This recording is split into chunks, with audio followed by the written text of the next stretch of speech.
بسم اللہ الرحمن الرحیم اللہم صلی علی سیدنا محمد وعلی آل سیدنا محمد وبارک وسلم اللہم صلی علی سیدنا محمد وعلی آل سیدنا محمد وبارک وسلم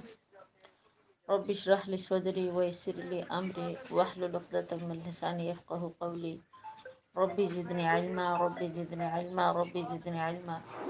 اللهم صل على سيدنا محمد وعلى آل سيدنا محمد وبارك وسلم علیہ. تو انشاءاللہ یہ آیت نمبر آ رہی ہے 38 یعنی 38. یہاں سے پڑھیں گے. سورہ احزاب ہیں، 22واں پارہ ہیں. اعوذ باللہ من الشیطان الرجیم بسم اللہ الرحمن الرحیم. ما کان علی النبی من حرج، اور نہیں ہے نبی کریم صلی اللہ علیہ وسلم پر من حرج کچھ بھی تنگی، فیما فرض اللہ جو اللہ نے فرض کیا ہے، لہو ان پر، سنت اللہ اللہ پاک نے یہ طریقہ مقرر کیا ہے، فی الذین ان لوگوں میں بھی، خلو من قبل جو گزر چکے اللہ کے پیغمبر صلی اللہ علیہ وسلم سے پہلے، وکان امر اللہ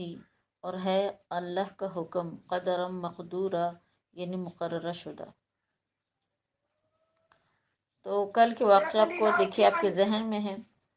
کل ہم نے پڑھا تھا کہ آپ صلی اللہ علیہ وسلم کا نکاح اللہ رب العزت نے عرش پر کروایا تھا بی بی زینب رضی اللہ تعالیٰ عنہا سے. تو اسی کی تفصیلات یعنی پچھلی آیات میں ہم نے یہ بات پڑھی تھی کہ آپ صلی اللہ علیہ وسلم کو اللہ پاک نے پہلے ہی بات بتلا دی تھی، لیکن آپ اس بات کا اظہار نہیں فرما رہے تھے، اور قرآن نے یعنی بات واضح کر دی کہ واللہ احق ان تخشاہ وتخشى الناس.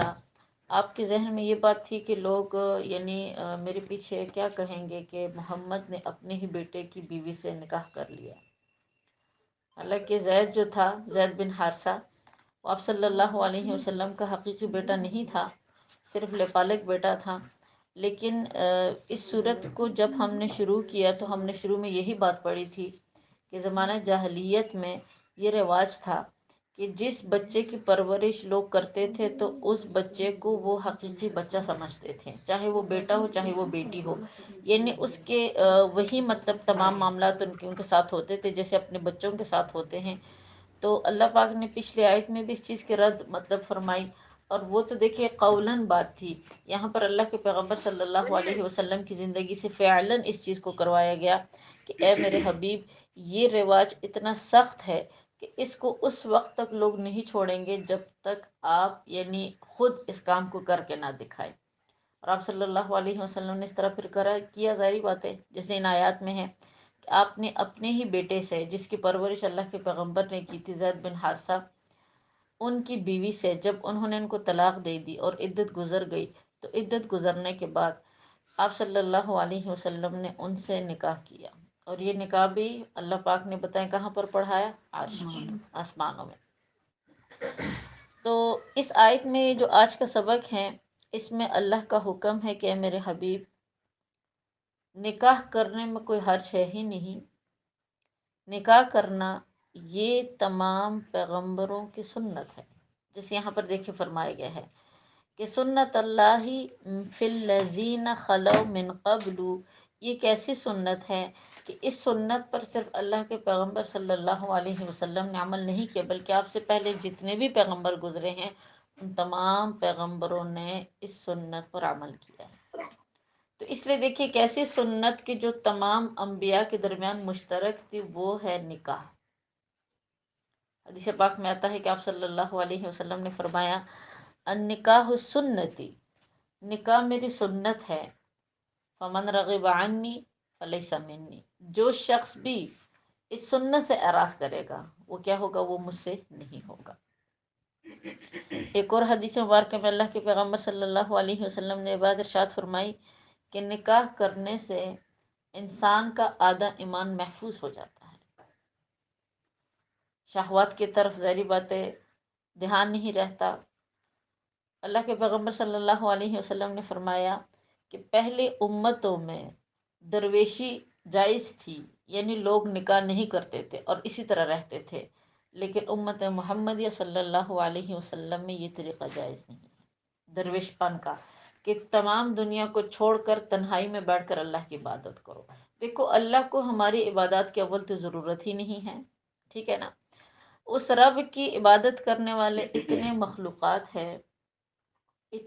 مخلوقات ہیں کہ ہمارے یعنی ذہن سے، سوچ سے بھی یہ بات بالاتر ہے کہ ہم سوچیں کہ ہم اللہ کی عبادت کریں گے۔ ٹھیک ہے، جو کچھ بھی ہم کرتے ہیں وہ ہم اپنی ذات کے لیے کرتے ہیں۔ اسی چیز کا ثبوت قرآن کی ایک دوسری آیت میں بھی ہے کہ انسان، تم جو کچھ بھی کرتے ہو، چاہے تم اچھے اعمال کرتے ہو یا پھر چاہے تم برے اعمال کرتے ہو، اس کو اللہ کی ذات سے، تمہارے برے اعمال سے اس رب کو کوئی ضرر نہیں پہنچتا، اور تمہارے اچھے اعمال سے اللہ کو کوئی فائدہ نہیں پہنچتا، بلکہ اس کو تم کس کے لیے کرتے ہو؟ اپنی ذات کے لیے کرتے ہو، اپنے لیے کرتے ہو۔ تو دوسری بات یہ سمجھے کہ دیکھیں، اللہ پاک کے جو حقوق ہے وہ ایسے حقوق ہیں، اللہ کی ذات غفور الرحیم ہے، اگر اس میں کمی کوتاہی ہو جائے وہ رب معاف کرنے پر قادر ہے، وہ معاف کرتا ہے۔ لیکن اس کے برعکس جو انسانوں سے ہمارے تعلقات ہے، اللہ نے دیکھے اس کو قرآن کے مختلف حصوں میں ہمارے ذمہ کچھ حقوق واجب قرار دے دیے، کچھ فرض قرار دے دیے، کچھ کو سنت کہلایا گیا۔ سمجھ آ رہی ہے نا بات کو؟ سمجھنے کی کوشش کیجیے گا۔ دیکھیں، اللہ پاک چاہتے ہیں کہ میرے بندوں کے درمیان ایک تعلق رہے، اور یہ ایک ایسا تعلق ہے ایک دوسرے کے حقوق کی ادائیگی کرو۔ اللہ اس چیز سے زیادہ خوش ہوتے ہیں بنسبت یہ کہ ہم تمام رشتے ناطے چھوڑ کر ایک کمرے میں بیٹھ کے اللہ کی عبادت کریں۔ اس سے رب کریم اتنے خوش نہیں ہوتے۔ اللہ چاہتے ہیں کہ تم نکاح کرو، اللہ اولاد دے گا، ان بچوں کے حقوق ادا کرو، ان کی پرورش کرو، نسل چلے گی، مسلمان بڑھیں گے تو تب ہی سارے معاملات ہو سکتے ہیں۔ اسی طرح رب کا حکم ہے کہ اپنے والدین کے حقوق ادا کرو، اپنے اولاد کے حقوق ادا کرو، اپنی اولاد کی اچھی تربیت کرو، ایک اچھا رول ماڈل لوگوں کے لیے بنو، یعنی ازواجی تعلقات ایک اچھی طریقے سے قائم کرو تاکہ معاشرے میں تمہارا نام بنے،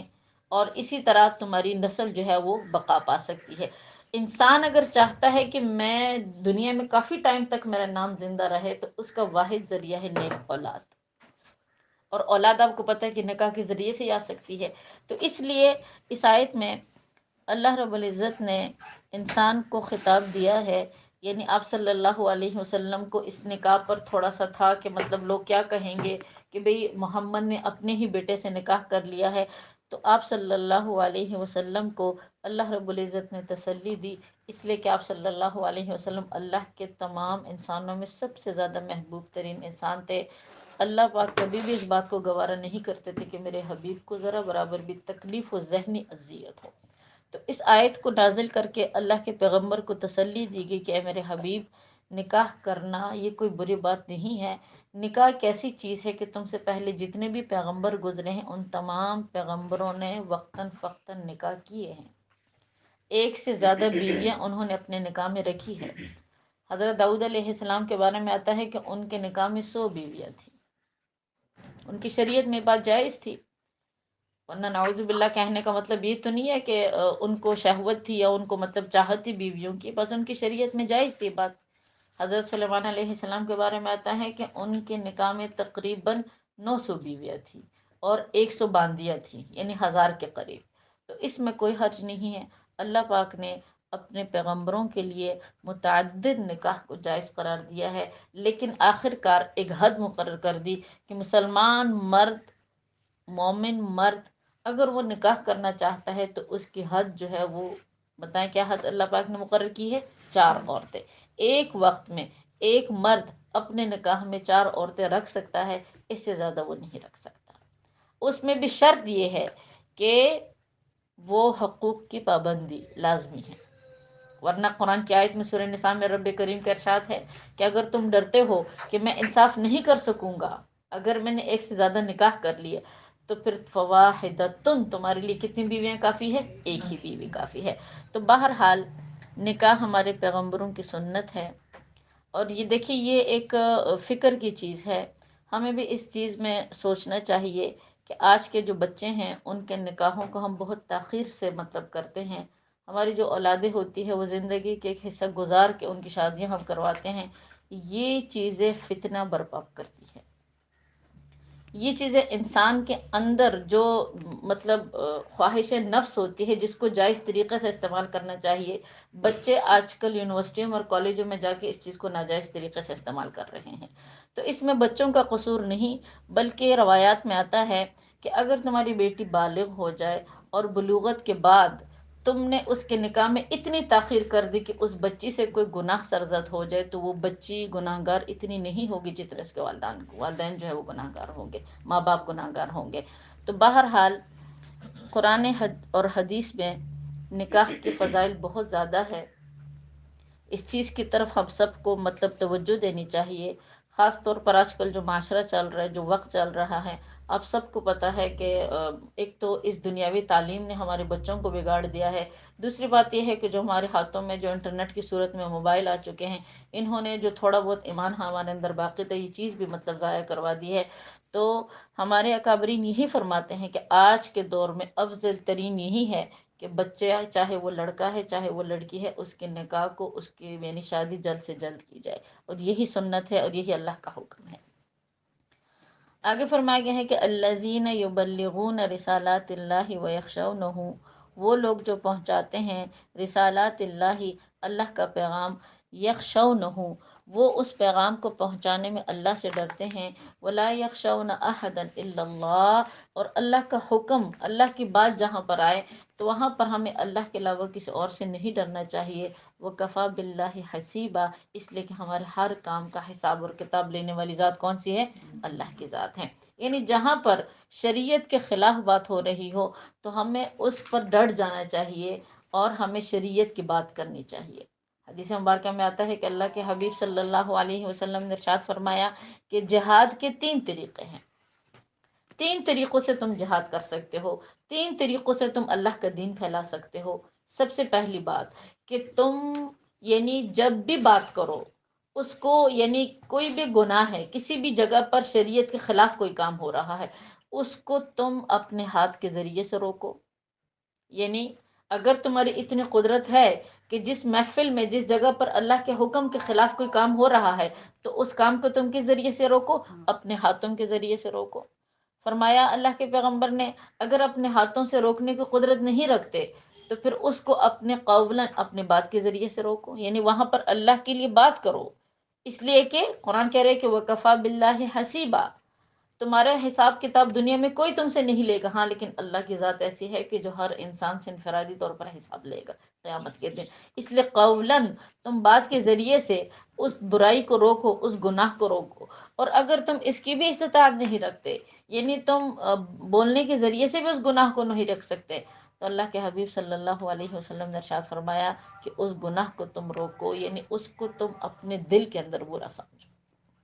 تو یہ 3 طریقے اللہ کے حبیب نے بتلا دیے، اور اس آیت میں بھی اللہ پاک نے انسان کو کیسے ایمان کی تاکید فرمائی ہے کہ جہاں پر اللہ کے حکم کے خلاف ورزی ہو رہی ہو تو وہاں پر تمہیں اللہ کے حکم پر ڈٹ جانا چاہیے۔ وَيَخْشَوْنَ أَحَدًا إِلَّا اللَّهِ، اللہ کے علاوہ تمہیں کسی اور سے کیا کرنا چاہیے؟ نہیں ڈرنا چاہیے۔ وَكَفَى بِاللَّهِ حَسِيبًا، باقی رب کریم تمہارے اعمال کا حساب اور کتاب لینے کے لیے کافی ہے۔ جیسے آپ صلی اللہ علیہ وسلم کے لیے اپنے متنبہ بیٹے کی بیوی سے نکاح کرنا انتہائی دشوار گزار کام تھا، مشکل کام تھا، یعنی آپ سوچ بھی نہیں سکتے تھے کہ میں اس طرح کروں، لیکن جہاں پر بات اللہ کی آئی تو آپ اللہ کے پیغمبر تیار ہوئے، آپ صلی اللہ علیہ وسلم تیار ہوئے، آپ نے لوگوں کی باتوں کی پرواہ نہیں کی، آپ نے یہ نہیں سوچا کہ لوگ میرے پیچھے کیا باتیں کریں گے یا پھر زید کے دل میں کیا بات آئے گی، بلکہ اسی زید کے ذریعے سے آپ صلی اللہ علیہ وسلم نے بتائیں کیا کیا ہے؟ زینب کی طرف پیغام نکاح بھیجا ہے۔ تو یہ ہوتی ہے ایمان کی پہچان، اور یہی چیز اسی چیز کا درس قرآن ہمیں دیتا ہے کہ جہاں پر اللہ کی بات ہو، اللہ کی شریعت کے خلاف بات ہو تو وہاں پر ہمیشہ ہمیں اللہ کی بات پر ڈٹ جانا چاہیے۔ آگے فرمایا گیا ہے اللہ کے پیغمبر صلی اللہ علیہ وسلم کی شان ایک دوسرے طریقے سے بیان کی گئی ہے، جیسے میں بار بار دیکھیے اس سورت کے شروع میں آپ کو یہی بات بتلا رہی ہوں کہ سورہ احزاب کے اندر رب کریم نے شان مصطفیٰ صلی اللہ علیہ وسلم کا ذکر کیا ہے، آپ صلی اللہ علیہ وسلم کی یعنی محبوبیت کا ذکر ہے، تو اس آیت میں بھی اللہ کے حبیب کی ایک دوسری شان بیان کی گئی ہے۔ فرمایا کہ وما کان محمد ابا احد من رجالکم، نہیں ہے محمد صلی اللہ علیہ وسلم کسی بھی آدمی کا باپ،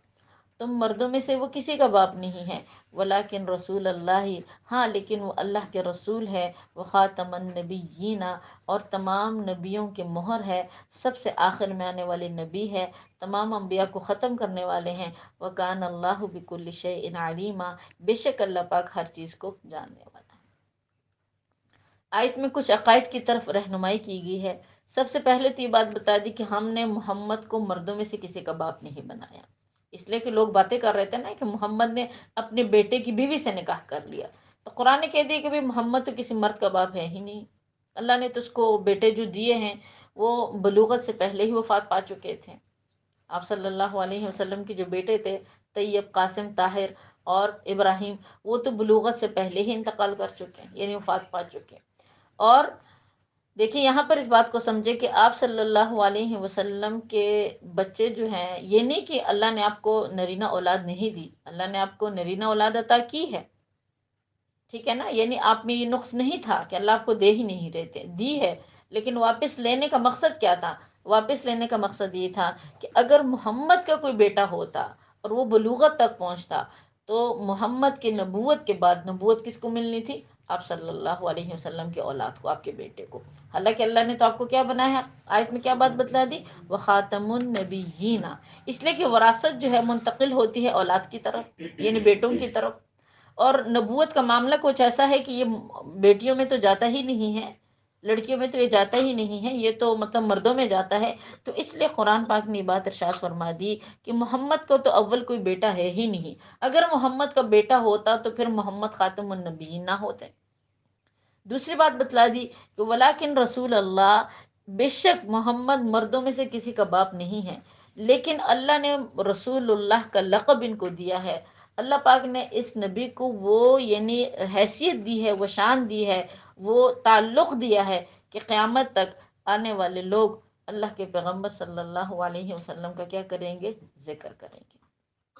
اسی چیز کو انشاءاللہ اگلی آیت میں ہم پڑھیں گے، یعنی آپ کو اللہ نے ایک ایسی شان عطا کی ہے، رسول خدا صلی اللہ علیہ وسلم کو ایسی شان اللہ پاک نے عطا کی ہے کہ اللہ پاک یعنی خود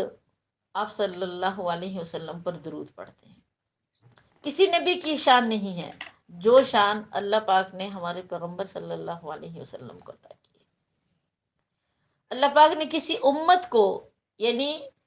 ایسا مقام عطا نہیں کیا جو مقام اللہ رب العزت نے امت محمد صلی اللہ علیہ وسلم کو عطا کیا۔ اب جو مقام، جو مرتبہ ہمیں ملا ہے، دیکھیں وہ ہمارے اعمال کی وجہ سے نہیں ملا، اس لیے کہ آج ہم جو مجلس میں بیٹھے ہوئے ہم سب کو پتہ ہے کہ ہمارے اعمال کیا ہے۔ یہ مقام بتائیں ہمیں کس کی وجہ سے ملا ہے؟ محمد مصطفیٰ صلی اللہ علیہ وسلم کی وجہ سے ملا ہے۔ لاکھوں درود و سلام ہو اس حبیب پر، اللہ پاک نے ان کی طفیل اس امت پر کرم فرمایا ہے، اور فرمایا ہے کہ وہ خاتم النبیین، آپ صلی اللہ علیہ وسلم تمام پیغمبروں میں سب سے آخری نبی ہے، آپ کے بعد تمام پیغمبروں کا، نبیوں کا سلسلہ اللہ پاک نے کیا کر دیا؟ بتائیں، ختم کر دیا۔ اس چیز کا تعلق انسان کے عقیدے سے ہے۔ اگر کوئی شخص آپ صلی اللہ علیہ وسلم کو آخری نبی نہ سمجھے یا دل میں تردد ہو، شک ہو، تو وہ شخص مومن ہی نہیں ہے، وہ ایمان والا ہی نہیں ہے۔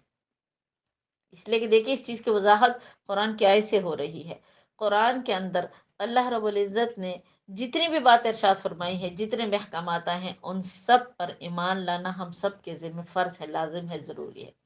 تو اگر کوئی شخص اس کے دل میں ذرا برابر بھی تردد آتا ہے، نعوذ باللہ، یا ایسی کوئی بات آتی ہے کہ آپ اللہ کے مطلب آخری نبی نہیں ہے، یا پھر اکثر لوگ سوال کرتے ہیں کہ بھئی اگر آپ آخری نبی ہوتے تو پھر عیسیٰ علیہ السلام کے آنے کا کیا مطلب؟ آپ سب کو پتہ ہے کہ قیامت کی نشانیوں میں سے ایک بڑی نشانی یہ ہے کہ قرب قیامت حضرت عیسیٰ علیہ السلام جو ہے وہ دنیا پر تشریف لائیں گے، وہ دنیا میں آئیں گے۔ تو حضرت عیسیٰ علیہ السلام کا دنیا میں آنا، وہ بطور حیثیت ایک پیغمبر کے نہیں آئیں گے، بلکہ وہ داعی الی الدین کے بن کر آئیں گے، وہ امت محمدیہ صلی اللہ علیہ وسلم کا ایک فرد بن کر آئیں گے۔ اب یہاں پر مصلحت سمجھے دیکھیں کہ آپ صلی اللہ علیہ وسلم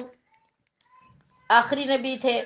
آپ کے بعد عیسیٰ علیہ السلام دنیا میں آئیں گے، تو عیسیٰ علیہ السلام کا دنیا میں واپس لانا، اللہ پاک یہ بات انسانیت کو بتلانا چاہتے ہیں کہ اگر میرا کوئی پیغمبر بھی زندہ ہوتا میرے نبی کے دور میں، یا پھر میرے نبی کے بعد کے دور میں، تب بھی وہ جو نبی ہے وہ یعنی میرے حبیب یعنی آپ صلی اللہ علیہ وسلم کا کیا ہوتا، وہ بھی امتی ہوتا۔ تو اس لیے آپ عیسیٰ علیہ السلام جب دنیا میں آئیں گے تو وہ امت محمد صلی اللہ علیہ وسلم بن کر آئیں گے، وہ دین کا کام کریں گے، اور وہ اپنا ٹائم پورا کر کے پھر اللہ پاک ان پر موت طاری کر دیں گے۔ آگے فرمایا گیا ہے کہ وَكَانَ اللَّهُ بِكُلِّ شَيْءٍ عَلِيمًا، بے شک اللہ پاک ان تمام معاملات کو اچھے طریقے سے جو ہے وہ جاننے والے ہیں۔ اسی طرح دیکھیں اگلی آیت میں پھر اللہ پاک نے کچھ عقائد، کچھ رسومات، ان تمام چیزوں کی تردید کے بعد انسان کو پھر متوجہ کیا ہے، اور بطور خاص یہاں پر تاکید جو ہے ایمان والوں کو ہے، یا ایہا الذین آمنو، اے ایمان والو جو ایمان لائے ہو، اذکروا، یاد کرو، اللہ کو، ذکرًا کثیرا، اللہ کا ذکر کرو، کثرت سے اللہ کا ذکر کرو۔ ذکر پر دیکھیں کل بھی ہماری بات ہوئی تھی، اور کل کے سبق میں بھی اگر آپ کو یاد ہو تو وَالذَّاکِرِینَ اللَّهَ وَالذَّاکِرَاتِ، وہاں پر بھی جو لفظ تھا وہ کثیرن آیا ہے۔ یہاں پر دوبارہ ذکر کا حکم آ گیا، تو یہاں پر بھی بتائے ذکرن کے ساتھ کون سا لفظ آ گیا، کثیرن۔ معلوم ہوا کہ اللہ کا ذکر ہمیں کثرت سے کرنا چاہیے، معمولی ذکر کرنے سے کوئی کچھ بھی نہیں ہوتا۔ رب کریم نے انسان کو ذکر کا حکم دیا ہے۔ دوسری بات یہ سمجھے کہ دیکھیں شریعت کے جتنے بھی معاملات ہیں، جتنے بھی مطلب اعمال ہیں، اللہ نے اس کی ایک حد مقرر کر دی۔ کچھ اعمال ایسے ہیں کہ جو ہم پاکی کی حالت میں کرتے ہیں، پاکی کے بغیر وہ اعمال ادا ہی نہیں ہوتے، جیسے دیکھیں نماز ہے، روزہ ہے، اگر ہم پاک نہیں ہوں گے تو آپ کو پتہ ہے وہ اعمال ادا ہی نہیں ہوں گے۔ اور روزے کی ایک حد ہے کہ پورے سال میں ایک ہی مہینہ آتا ہے، اسی مہینے میں ہمارے اوپر یہ فرض ہے۔ نمازوں کی بھی ایک حد ہے کہ بھی پورے دن میں 5 اوقات، مخصوص اوقات ہے، جب وہ وقت داخل ہوتا ہے تو ہمارے ذمہ نماز فرض ہوتی ہے۔ اسی طرح باقی ساری چیزیں، اگر زکوٰۃ کو دیکھو تو سال میں ایک دفعہ اللہ پاک نے زکوٰۃ متعین کی ہے، اگر حج کو دیکھو تو پوری زندگی میں ایک دفعہ اگر کوئی شخص حج کی ادائیگی کرتا ہے تو مطلب حج ادا ہو جاتا ہے۔ لیکن دیکھیں میری بہنوں، اللہ کا جو حکم ہے ذکر کے بارے میں، یہ ایک ایسا عمل ہے شریعت کا، اللہ کا ایک ایسا حکم ہے کہ اس کے لیے نہ تو کوئی حد مقرر ہے، اور نہ ہی اس کے لیے اللہ پاک نے کوئی خاص پاکی اور ناپاکی کے مطلب مسائل مقرر کیے ہیں۔ قرآن کی ایک دوسری جگہ پر رب کریم کا ارشاد ہے کہ تم اللہ کو یاد کرو، بیٹھ کر بھی، قعوداً بیٹھ کر بھی، وقیاماً اور کھڑے ہو کر بھی، اور تیسری صفت بتائی کہ لیٹ کر بھی۔ یعنی ذکر ایک ایسی چیز ہے، ایک ایسا عمل ہے اللہ کا کہ اس کے لیے کوئی حد نہیں ہے، اس کو آپ ہر وقت کر سکتی ہے، جس ٹائم بھی آپ کرنا چاہے۔ نہ تو اس کے لیے پاکی شرط ہے، نہ اس کے لیے وضو شرط ہے، اور نہ ہی اس کے لیے کوئی وقت کا تعین ہے۔ جس وقت بھی، دن اور رات کی گھڑیوں میں جس وقت بھی انسان اللہ کا ذکر کرنا چاہے تو وہ ذکر کر سکتا ہے، چاہے وہ جس حالت میں بھی ہے، وہ پاکی کی حالت میں ہے، وہ ناپاکی کی حالت میں ہے، وہ وضو کی حالت میں ہے، بغیر وضو کی حالت میں، اس پر غسل فرض ہے، اس پر غسل فرض نہیں ہے، جس حالت میں بھی ہے۔ اسی وجہ سے رب کریم نے ارشاد فرمایا کہ جب میں نے تمہارے لیے اتنی آسانیاں پیدا کر دی ہے تو لہٰذا تمہیں بھی چاہیے کہ کثرت سے تم کس کا ذکر کرو، اللہ کا ذکر کرو۔ حدیث پاک میں آتا ہے، آپ صلی اللہ علیہ وسلم نے فرمایا، یعنی ذکر کے بارے میں کچھ آیات اور بھی ہے جس میں رب کریم نے فرمایا کہ افضل ذکر جو ہے وہ نماز ہے۔ یہ بات کل بھی ذکر کر چکی تھی۔ ایک اور حدیث مبارکہ میں اللہ کے حبیب نے فرمایا، آپ صلی اللہ علیہ وسلم نے ارشاد فرمایا کہ قیامت اس وقت تک قائم نہیں ہوگی جب تک اس دنیا میں ایک بندہ بھی اللہ اللہ اللہ کرنے والا ہے۔ دیکھیے کل کے کلاس میں بھی بات میں بڑی کھول کر بیان کر چکی تھی کہ روایات میں آتا ہے اللہ کے حبیب فرماتے ہیں کہ بھئی قیامت سے بڑی مصیبت انسان کی زندگی میں کوئی بھی نہیں ہے، قیامت سے سخت احوال انسان کی زندگی میں کوئی حال بھی نہیں ہے۔ جب اللہ کے ذکر میں اتنی برکت ہے اور اتنی رحمت ہے کہ جو قیامت کو پیچھے کر دیتی ہے، تو یہی ذکر جو ہے وہ ہمارے احوال کو بھی کیا کر سکتا ہے، وہ درست کر سکتا ہے، ہماری پریشانیوں کو بھی ختم کر سکتا ہے۔ یہی ذکر جو ہے ہماری دلی حاجات کو پورا کر سکتا ہے۔ اور اسی چیز کا ذکر قرآن میں ایک دوسری جگہ پر ہے جس میں رب کریم نے بہت طور تنبیہ فرمایا، الا بذکر اللہ تطمئن القلوب، خبردار دلوں یعنی دل کا اطمینان اگر تم چاہتے ہو تو دل کا اطمینان بتائیں کس چیز کے ساتھ ہے، اللہ کے ذکر کے ساتھ ہے۔ اسی طرح قرآن میں ایک دوسری جگہ پر یہ بات ارشاد فرمائی اللہ کے حبیب نے، بلکہ کہ فَإِذَا قَضَيْتُمُ الصَّلَاةَ فَاذْكُرُوا اللَّهَ قِيَامًا وَقُعُودًا، جب نماز سے فارغ ہو جاؤ تب بھی اللہ کو نہ بھولو، تب بھی اللہ کو تم یاد کرو، چاہے تم قیام کی حالت میں ہو، چاہے تم بیٹھے ہوئے ہو، یا پھر چاہے تم کیا ہو، تم لیٹے ہوئے ہو۔ بہرحال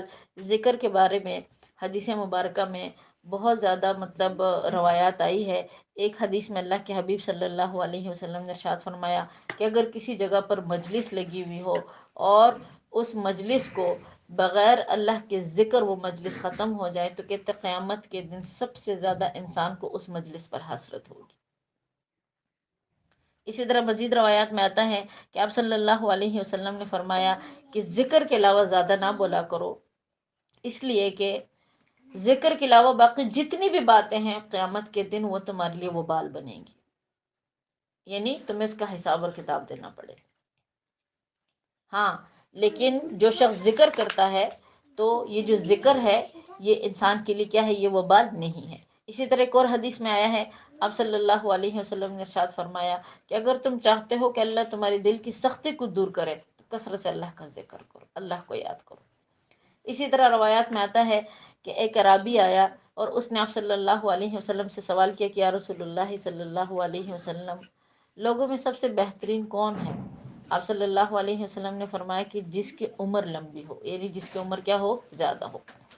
پھر کہتے اس نے سوال کیا، اس نے عرض کیا کہ یا رسول اللہ صلی اللہ علیہ وسلم، کون سا عمل افضل ہے؟ تو کہتے آپ صلی اللہ علیہ وسلم نے فرمایا کہ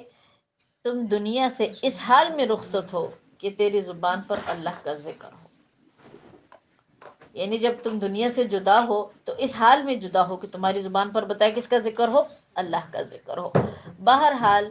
اللہ کے ذکر کے بارے میں قرآن اور حدیث میں بہت زیادہ روایات آتی ہے۔ قرآن کی ایک اور آیت ہے جس میں اللہ کا ارشاد ہے کہ فَاذْكُرُونِي أَذْكُرُكُمْ، انسان تم میرا ذکر کرو، اگر تم میرا ذکر کرو گے تو میں بھی تمہیں کیا رکھوں گا، میں بھی تمہیں یاد رکھوں گا۔ حدیث پاک میں آتا ہے کہ اللہ کے پیغمبر صلی اللہ علیہ وسلم نے یہ بات ارشاد فرمائی کہ اگر انسان مجلس میں میرا ذکر کرتا ہے تو میں بھی مجلس میں اس کو یاد کرتا ہوں، اور میں اس سے بہترین مجلس یعنی فرشتوں کے مجلس میں انسان کو یاد رکھتا ہوں، اور اگر انسان تنہائی میں میرا ذکر کرتا ہے تو میں بھی تنہائی میں انسان کو کیا رکھتا ہوں، یاد رکھتا ہوں۔ تو کہنے کا مقصد یہ ہے کہ دیکھیں اگر ہم اللہ کو یاد رکھیں گے تو کسی بھی مصیبت، تکلیف اور پریشانی کے وقت اللہ ہمیں بھولیں گے نہیں، اللہ ہمارے لیے راستے ہموار کر دیں گے، اللہ ہمارے لیے مشکلات آسان کر دیں گے۔ تو بہرحال یہاں پر حکم ہے کہ یا ایھا الذین آمنوا اذکروا اللہ ذکرا کثیرا، اے ایمان والو کثرت سے اللہ کا ذکر کرو۔ رمضان کا مہینہ ہے تو اس میں کوشش کیا کرے کہ ہر وقت ہم ہر لمحہ اللہ کو یاد کیا کرے، لیکن ہمارے اکابرین فرماتے ہیں کہ اگر کوئی انسان رمضان المبارک کے مہینے میں اپنی مغفرت کے لیے 70,000 مرتبہ لا الہ الا اللہ، صرف یہ لا الہ الا اللہ اس کلمے کا ذکر کرے 70,000 مرتبہ، اس نیت سے کہ یا اللہ تو میری مغفرت فرما، تو فرمایا گیا ہے کہ اللہ پاک اگر اس انسان پر جہنم واجب ہو چکی ہو تب بھی اس ذکر کی فضیلت سے رب کریم اس کو جہنم سے نکال کر جنت میں داخل کر دیں۔ لا الہ الا اللہ اتنا بڑا کلمہ نہیں ہے، کوشش کرے جتنے بھی سننے والے، جتنے بھی بیٹھنے والے لوگ ہیں وہ اس ذکر کو ایک دفعہ اپنے لیے کر لے، اپنے والدین کے لیے کر لے، چاہے آپ کے والدین حیات ہو یا وفات پا چکے ہو، ضروری نہیں ہے کہ یہ ذکر صرف مردوں کے لیے ہے، یہ زندوں کے لیے بھی ہیں۔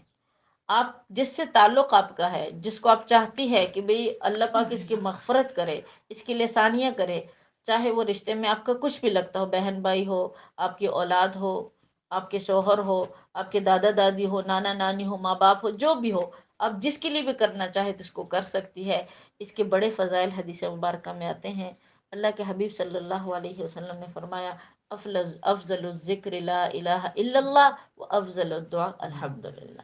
کہ افضل ترین ذکر کون سا ہے؟ لا الہ الا اللہ۔ دوبارہ بولے، لا الہ الا اللہ۔ اور افضل ترین دعا جو ہے وہ سورہ فاتحہ ہے، الحمدللہ۔ تو بہرحال اگر ہو سکے تو اس کو اپنے لیے رمضان میں کر لینا، ساتھ ساتھ ہمارے لیے بھی دعا کرنا، اللہ پاک ہم سب کی مغفرت فرمائے۔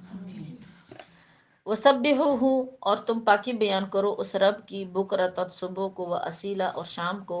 یعنی اللہ کی پاکی بیان کرو صبح اور شام کو۔ هو الذی، اس لیے کہ وہ رب ایسا ہے، یصلی علیکم، وہ اللہ تم پر رحمت بیچتا ہے، علیکم تمہارے اوپر، وہ ملائکتہ، اور اللہ کے جو فرشتے ہیں، لیخرجکم، یعنی اللہ بھی تم پر رحمت بیچتا ہے، اللہ کے فرشتے تمہارے لیے مغفرت کرتے ہیں، لیخرجکم من الظلمات الی النور، تاکہ وہ رب نکالے تمہیں اندھیروں سے روشنی کی طرف۔ وَكَانَ بِالْمُؤْمِنِينَ رَحِيمًا، بے شک اللہ کی ذات جو ہے وہ ایمان والوں پر بے انتہا مہربان ہے۔ تو دیکھیں یہاں پر ذکر کی ایک دوسری فضیلت قرآن نے بتلا دی۔ وہ کیا فضیلت ہے؟ کہ اگر تم اللہ کا ذکر کثرت سے کرو گے تو ایک تو اس کا فائدہ یہ ہے کہ اللہ کی رحمتیں مسلسل تم پر برستی رہیں گی، اللہ اپنی خاص رحمتیں تم پر نازل فرمائے گا۔ دوسری فضیلت یہ بتا دی کہ اللہ کے جو فرشتے ہیں وہ تمہارے لیے دعائیں مغفرت کریں گے۔ اگر فرشتوں کی پاک زبان کے ذریعے سے ہمارے لیے دعائیں مغفرت ہو تو اور ہمیں کیا چاہیے؟ اس لیے دیکھیں ہمارے قابرین دعا کی قبولیت کے ایک طریقہ بتلاتے ہیں۔ وہ فرماتے ہیں کہ اگر تمہاری دعا تمہاری زبان سے قبول نہیں ہو رہی تو اس کا طریقہ کار یہ ہے کہ تم اپنے کسی مسلمان بہن بھائی کے لیے دعا کرو۔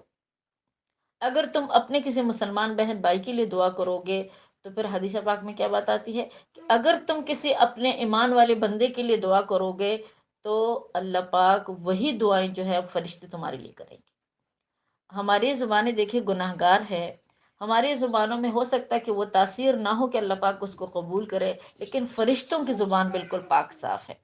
جب ہم کسی مسلمان کے لیے دعا کرتے ہیں تو وہی دعا فرشتے ہمارے لیے کرتے ہیں۔ تو اگر آپ چاہتے ہیں کہ ہمارے حق میں ہماری دعائیں قبول ہو تو آپ کسی کے لیے دعا کریں، جب فرشتے آپ کے لیے دعا کریں گے تو اللہ پاک ان دعاؤں کو ضرور کیا کریں گے؟ قبول فرمائیں گے۔ اور اگر آپ یہ چاہتے ہیں کہ ہماری دعائیں قبول ہو تو کثرت سے ذکر کرو، اس لیے کہ ذکر، اللہ کا ذکر، اللہ کی جو یاد ہے، یہ ایک ایسی نعمت ہے اللہ پاک کی کہ اس کے ذریعے سے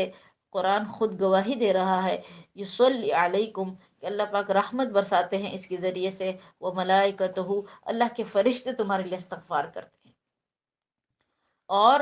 جب یہ معاملہ ہوتا ہے تو فرمائیں گے کہ لیخرجکم من الظلمات الی النور، اللہ تمہیں اندھیروں سے روشنی کی طرف لاتا ہے۔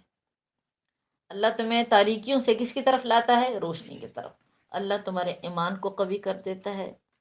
تمہارا گناہ کرنے کو دل نہیں چاہتا، گناہوں سے تم رک جاتے ہو، اللہ تمہارے اوپر تکالیف نہیں لے کر آتا، ایسی تکلیف، ایسی پریشانی جو تمہیں اللہ سے دور کر دے۔ باقی جو قسمت میں، جو مقدر میں تکالیف ہے وہ تو پہنچ کے رکھے گی، یہ بات ذہن میں نہ رکھیں کہ ہم اللہ کو یاد کریں تو ہم پر کوئی تکلیف آنی ہی نہیں ہے، بھئی آئے گی تو ضرور،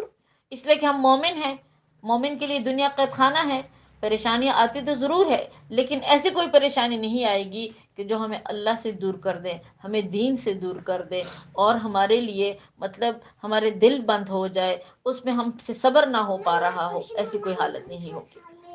وَكَانَ بِالْمُؤْمِنِينَ رَحِيمًا، اور حکم دیا گیا ہے کہ اللہ کی ذات جو ہے ایمان والوں پر بے انتہا مہربان ہے۔ تحیتہم یوم یلقونہ، اور دعا ان کی جس دن کہ وہ ملاقات کریں گے، سلام سلام ہے، یعنی جس دن یہ لوگ ان سے ملاقات کریں گے فرشتے تو انہیں سلام کہیں گے۔ وَأَعَدَّ لَهُمْ، اور رب کریم نے انسانوں کے لیے تیار کر رکھا ہے، اجرن کریما، بہت ہی زیادہ عزت والا ثواب، یعنی بہت زیادہ اجر۔ آگے پھر آپ صلی اللہ علیہ وسلم کی کچھ صفات ہے۔ یا ایھا النبی انا ارسلناک شاہدا ومبشرا ونذیرا، اے پیغمبر صلی اللہ علیہ وسلم، آپ کی شان تو ایسی ہے کہ آپ شاہد بھی ہیں، آپ خوشخبری دینے والے بھی ہیں، اور آپ نذیرہ گواہ ہے۔ اب سب سے پہلی صفت کو سمجھیں، اللہ کے پیغمبر صلی اللہ علیہ وسلم اپنے امت کے اعمال پر شاہد ہے، گواہ ہے۔ قرآن پاک میں دیکھیں آیت صاف موجود ہے جو اس بات کی گواہی دے رہی ہے۔ اب سوال یہاں پر یہ پیدا ہوتا ہے کہ بھی آپ صلی اللہ علیہ وسلم، ٹھیک ہے، جو صحابہ آپ کے درمیان موجود تھے ان پر آپ شاہد تھے، لیکن ظاہری بات ہے ہم تو بہت عرصے بعد پیدا ہوئے ہیں، اب ہمارے اعمال پر آپ شاہد کیسے ہوں گے؟ تو دیکھیں حدیث پاک میں آتا ہے کہ آپ صلی اللہ علیہ وسلم نے ارشاد فرمایا کہ ہر روز صبح اور شام میرے امت کے جو اعمال ہیں وہ مجھ پر پیش کیے جاتے ہیں۔ ہر روز ہمارے اعمال ہمارے نبی کریم صلی اللہ علیہ وسلم پر پیش کیے جاتے ہیں، بلکہ کچھ احادیث میں تو آتا ہے کہ انسان کی شکل و صورت سمیت انسان کے اعمال پیش کیے جاتے ہیں، تاکہ اللہ کے حبیب اس انسان کی شخصیت کو بھی پہچانے، شکل کو بھی پہچانے، اور ساتھ ساتھ اس کے اعمال کا بھی پتہ ہو۔ تو اس طرح وہ اللہ کے پیغمبر قیامت کے دن ہمارے تمام اعمال پر کیا ہوں گے؟ بتائیں، شاہد ہوں گے، گواہ ہوں گے۔ تو بتلانے کا مقصد یہ ہے کہ دیکھیں جب ہماری شکلیں بھی اللہ کے حبیب کے سامنے پیش کی جاتی ہے، ہمارے اعمال بھی اللہ کے پیغمبر کے سامنے پیش کیے جاتے ہیں، تو ہمیں ہمیشہ اپنے اعمال پر توجہ دینی چاہیے، ہماری کوشش ہونی چاہیے کہ ہمارے ہر عمل میں اللہ کی رضا ہو، کسی اور کی رضا نہ ہو۔ اس لیے کہ دیکھیں اگر خدا نہ خواستہ عمل میں اللہ کی رضا نہ ہو، دکھلاوا ہو یا پھر ریا ہو، اول تو وہ شرک ہے، دوسری بات یہ ہے کہ اس پیغمبر کو کتنی اذیت ہوتی ہوگی کہ جس پیغمبر نے ہمارے لیے اتنی تکالیف اٹھائی ہے۔ مبشرن، اللہ کے حبیب خوشخبری دینے والے ہیں، انسانوں کو جنت کی خوشخبری دینے والے ہیں، وہ نذیرہ، اور انسانیت کو جہنم کے عذاب سے ڈرانے والے ہیں، وداعیا الی اللہ، آپ صلی اللہ علیہ وسلم انسانوں کو بلانے والے ہیں اللہ کی ذات کی طرف، بِإِذْنِهِ، اللہ کی مدد کے ساتھ، وَسِرَاجًا مُنِيرًا، آپ صلی اللہ علیہ وسلم انسانیت کے لیے روشن چراغ کی مانند ہے۔ یہ 5 صفات دیکھیں آپ کی بیان کی گئی ہیں۔ یہ جو چوتھی صفت ہے وداعیا الی اللہ بِإِذْنِهِ، اس کو سمجھیں، یعنی آپ صلی اللہ علیہ وسلم نے دین کے راستے پر بہت زیادہ تکالیف اٹھائی، بہت زیادہ محنت آپ نے کی، اور بہت تکلیفوں کے بعد آپ نے اللہ کا بول بالا کیا۔ اس کے ایک مختصر سی مثال ہم نے غزوہ خندق میں دیکھی، کتنی تکلیف آپ نے گزاری، کیسے کیسے محاصرے آپ کی کیے گئے، کیسے اپنے فاقوں کی نوبت پہنچی کہ آپ صلی اللہ علیہ وسلم نے اپنے پیٹ پر پتھر باندھے۔ کہتے صحابہ نے آ کر عرض کیا کہ یا رسول اللہ صلی اللہ علیہ وسلم، اتنی شدید بھوک لگی ہے کہ بھوک کی وجہ سے ہم نے اپنے پیٹوں پر پتھر باندھے ہیں۔ تو آپ صلی اللہ علیہ وسلم نے اپنی قمیض اٹھا کر ان کو دکھائی کہ اے صحابہ، تم نے ایک پتھر باندھا ہے، میں نے 2 باندھے ہیں، یعنی تمہاری تکلیف مجھ سے بھی کم ہے۔ تو بہرحال وہ پیغمبر ایسا ہے، اگر اس کی قربانیوں کو ہم سامنے رکھیں تو ہمیں معلوم ہوگا کہ اللہ کے پیغمبر صلی اللہ علیہ وسلم نے اس دین کے لیے بہت زیادہ تکالیف برداشت کی، لیکن ان تکالیف کو برداشت کرنے کی جو طاقت دی ہے آپ کو کس نے دی ہے؟ بتائیں، اللہ پاک نے۔ اور یہ لفظ بِإِذْنِ ہی اس بات پر دلالت کر رہا ہے۔ اب یہاں پر ایک اہم بات آپ کو بتاتی ہوئی چلو، دیکھیں قرآن حکیم میں اللہ پاک نے بات ارشاد فرما دی کہ اللہ کے پیغمبر نے انسانیت کو اللہ کی طرف بلایا، اور جب اللہ کی طرف بلایا تو اس پہ کافی تکالیف اٹھائی، لیکن وہ تکالیف اللہ کی توفیق اور اللہ کے حکم سے اٹھائی۔ اللہ کی ایک خاص مدد آپ صلی اللہ علیہ وسلم کے ساتھ شامل حال تھی۔ تو دیکھیں میری بہنوں، یہ پیغام تمام انسانیت کے لیے ہے کہ ہر وہ شخص جو دین کا کام کرتا ہے اور دین کے کام میں اس کو مشقتوں کا سامنا کرنا پڑتا ہے، کوئی بھی تکلیف ہے، کوئی بھی پریشانی ہے، اللہ پاک اس انسان کو اس تکلیف کو برداشت کرنے کی طاقت عطا کرتے ہیں۔ دوسری بات یہ ہے کہ جو بندہ بھی دین کا کام کرتا ہے، پیغام خداوندی کو آگے پھیلانے کی کوشش کرتا ہے، اس کے ساتھ اللہ کی ایک خاص مدد شامل حال ہوتی ہے۔ تو اگر ہم چاہتے ہیں کہ اللہ کی وہ مدد ہمارے ساتھ بھی شامل حال ہو، اللہ پاک ہمیں بھی استقامت عطا کرے، تو ہمیں چاہیے کہ ہم راستہ اختیار کر لیں، دین کا راستہ اختیار کر لیں۔ اس لیے کہ دیکھیں لازمی نہیں ہے کہ ہم باقاعدہ مدارس کی ابتدا کریں۔ حدیث پاک میں آتا ہے کہ اللہ کے حبیب صلی اللہ علیہ وسلم نے فرمایا بلغوا عنی ولو آیا، بے شک ایک آیت ہی کیوں نہ ہو تم آگے پہنچانے کی کوشش کرو،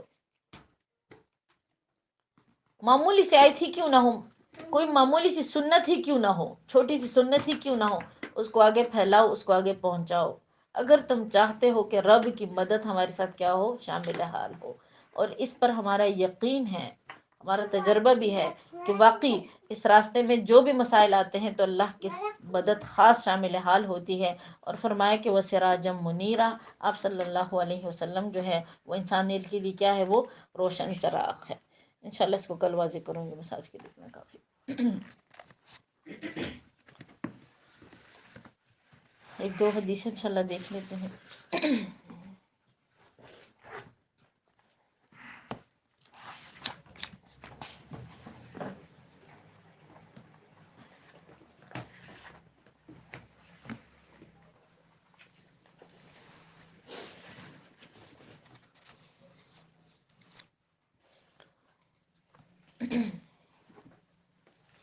اللہم صلی علی سیدنا محمد وعلی آل سیدنا محمد وبارک وسلم۔ عن سہل بن سعد، روایت ہے سہل بن سعد سے، قال قال رسول اللہ صلی اللہ علیہ وسلم، آپ صلی اللہ علیہ وسلم نے ارشاد فرمایا کہ لا یزال الناس بخیر، ہمیش لوگ بھلائی پر رہیں گے، خیر پر رہیں گے، ما عجل الفطرہ، جب تک وہ افطاری کرنے میں جلدی کریں گے، جب تک افطاری کرنے میں جلدی کریں گے تو لوگوں کے ساتھ خیر کا معاملہ ہوگا، یعنی بہتری کا معاملہ ہوگا۔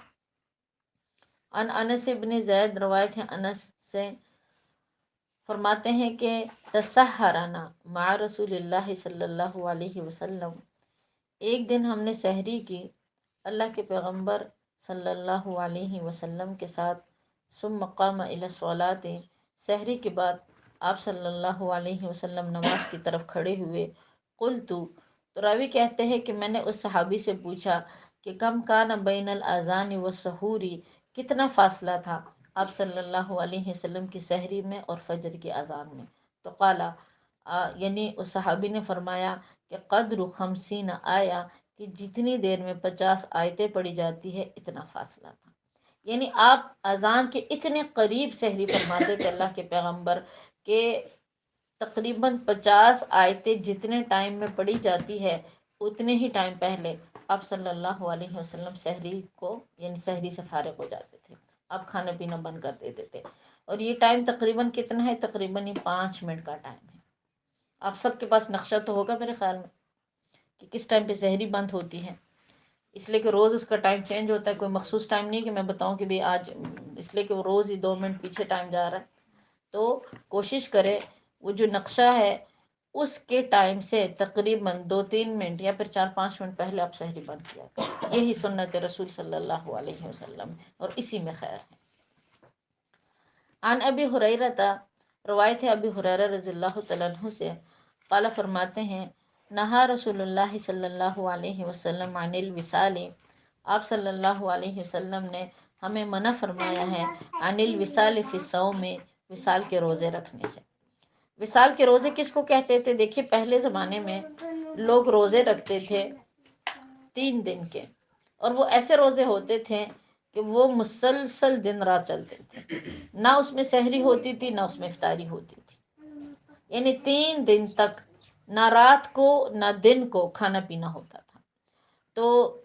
یہودیوں میں اس چیز کی مطلب ترویج تھی، رواج تھا، وہ لوگ رکھتے تھے، لیکن آپ صلی اللہ علیہ وسلم جب دنیا میں تشریف لائے تو آپ صلی اللہ علیہ وسلم نے صحابہ کو منع کیا، اس لیے کہ کچھ صحابہ کرام بھی شروع میں رکھتے تھے، آپ صلی اللہ علیہ وسلم نے منع کیا کہ بھئی صوم وصال نہ رکھو، اس سے اتنی زیادہ کمزوری آتی، اتنی کمزوری آتی ہے کہ بعض اوقات انسان اپنے فرائض کو بھی صحیح طریقے سے ادا نہیں کر سکتا۔ اس وقت کے لوگ رکھتے تھے، آج کل تو خیر کوئی نہیں رکھ سکتا، میں اگر سچ کہوں تو آج کل تو اگر ایک دن ایک رات ہم کھانا چھوڑ دیں تو ہم بے ہوشی ہو جائے، لیکن اس وقت لوگ رکھتے تھے۔ اس ٹائم اللہ کے پیغمبر نے تمام لوگوں کو منع کہ اتنے دن کھانا نہ چھوڑو کہ تمہیں باقی فرائض کی ادائیگی میں بھی مشکل ہو۔ فقال له رجل، تو کہتے ایک شخص نے کہا انک تواصل یا رسول اللہ صلی اللہ علیہ وسلم، اللہ کے رسول صلی اللہ علیہ وسلم آپ بھی تو رکھتے ہیں، آپ بھی تو صوم وصال رکھتے ہیں۔ تو قال، آپ علیہ السلام نے فرمایا ایکم مثلی، تم میں سے کون میری طرح ہے؟ انی ابیتو یطعمنی، میں اگر پوری رات بھی بغیر کھائے پیے گزاروں وہ رب مجھے کھلاتا ہے، اور وہ یسقینی، اللہ پاک مجھے پلاتا ہے. یعنی تم لوگ میری طرح نہیں ہو. اگر میں نہیں بھی کھاتا پیتا تب بھی روحانی طور پر اللہ پاک مجھے کیا کرتے ہیں؟ کھلاتے پلاتے ہیں. تم لوگ میری طرح نہیں ہو، میری شان تم لوگوں سے الگ ہے. واخر دعوانا الحمدللہ رب العالمین. واقعی اللہ کے نبی کی شان ہم سے الگ ہے. انشاءاللہ دعا کر لیتے ہیں.